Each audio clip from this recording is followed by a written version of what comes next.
Guys, am I actually recommending ASUS products in 2025? Pretty much a whole ASUS build. Has the world come to an end?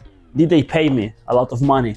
Unfortunately not. But this is actually a pretty interesting build which I've just finished, and it happens to be all ASUS TUF. TUF being the key, because I don't think buying overpriced ROG stuff, unless you're buying like good motherboard for overclocking or a good GPU for overclocking, is worth it still. If you're building a workstation and you want it to look pretty military, pretty aggressive, like this one, the materials are quite nice, and I find they have actually come down in price quite a lot. So with that said, let's take a look at what we have here today. So this is a workstation build with a Core Ultra 7 265K on a TUF Z890 plus Wi-Fi motherboard. Very good motherboard. I was actually impressed by the build quality overall, and the heatsink for the Gen5 drive, which we're putting from Kingston, the newly released Gen5 drive from Kingston, is very, very good, keeping the drive cool in any situations. And we also have 3 other slots, 2 of which with heatsinks, and for those also we went with Kingston, but with a cheaper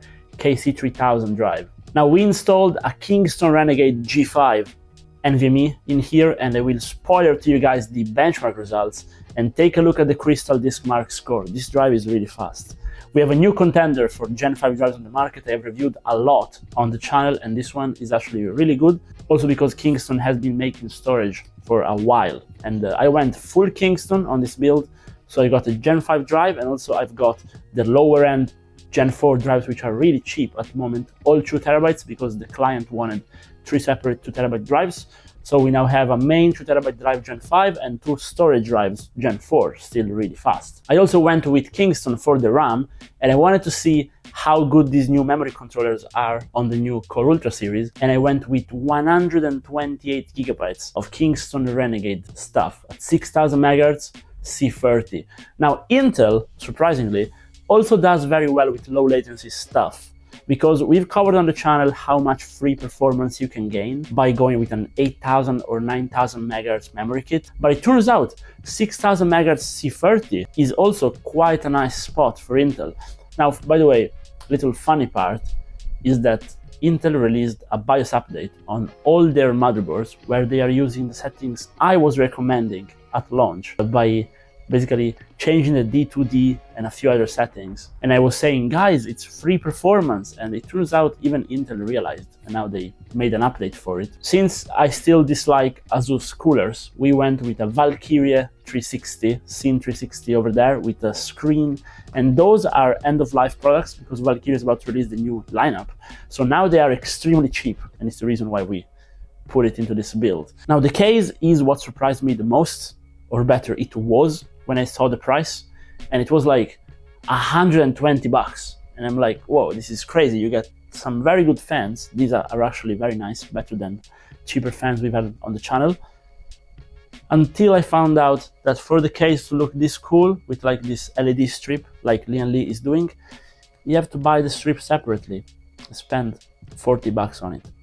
So good job ASUS on not making a good value for money product again. But if you're willing to spend the extra 40 bucks, this is ARGB 3-pin compatible, and the case comes with a controller, fan controller, and ARGB controller with splitters, so you can literally plug whatever kind of RGB stuff you have all in that controller and control everything via the case button, and also switch it to control it via the motherboard. So unfortunately, I have to say it was a great experience, and the case feels very premium, very heavy, and I can actually recommending you guys buy the case. I know.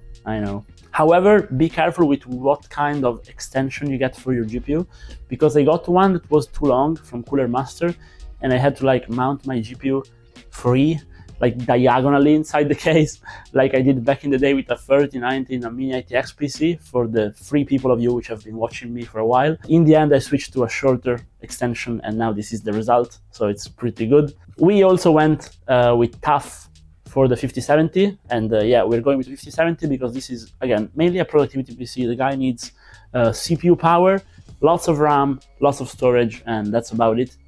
Doesn't need a lot of GPU. However, this card is one of the few I am recommending on the 5070 premium segment, because you're paying a bit more for it, but you have a BIOS switch. Very well built card, and I have a full review on the channel in case you're interested. Also, by going with this configuration, we're able to save a bit of money On the power supply, we got a cheap deep cool PSU, and those are actually quite nice. Also, I wasn't expecting the cabling to look so nice. Now, we are not covering gaming benchmarks today, but we are covering a bit of temperature, 5-strike result, and of course, CPU-Z. So I will now roll the footage as I'm speaking, and it's pretty straightforward to comment on. The case is very well ventilated, GPU is insanely well cooled, and the Valkyrie cooler never disappoints. We were also able to just lock in the XMP with one click, even on this much RAM.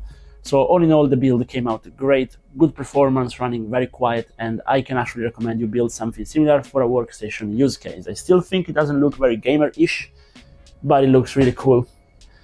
But I want to hear what you guys think down below. Do you think ASUS TUF is still overpriced? Let me know. The best part of this build was probably Kingston stuff, honestly. Never disappoints. But with that said, let me know down below what you think, and if you would have changed anything, and if you would actually buy some ASUS TUF stuff, or if you'd rather buy something else. Bye bye.